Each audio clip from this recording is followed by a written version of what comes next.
One thing I'm working on at my studio, shout out Yoga Central, Indian Wells, is using less of our hands when we place them on the ground and more of our core and our legs.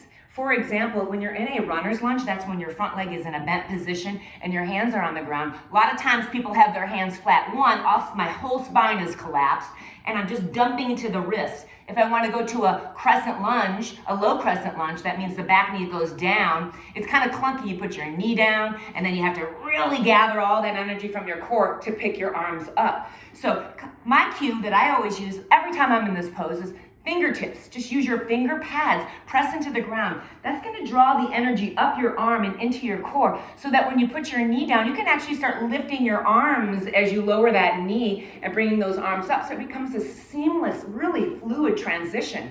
And you can practice that, picking up your back knee as you start to bring your hands down. It requires a lot of strength.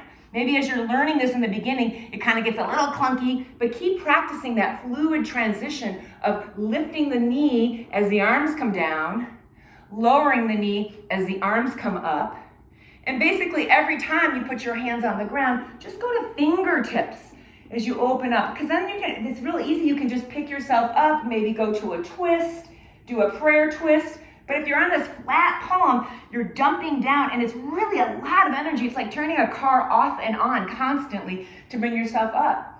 So this is also very helpful when you're coming into your warrior poses. You're on your fingertips, my core is engaged, my spine is elongated, so I'm using those fingers really to get a longer spine. Longer spine means more activation of your core because there's more muscles being recruited when there's more distance between your ribs and your hips. So I'm on my fingers, I can drop that back heel down. Seems pretty effortless to bring yourself up into a warrior position.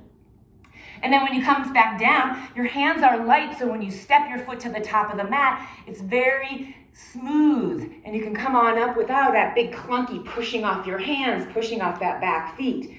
See how that goes. You're not only going to get stronger in your core, maybe your jeans fit a little bit better, but more importantly, just going to be more confident moving in and out of all of your postures.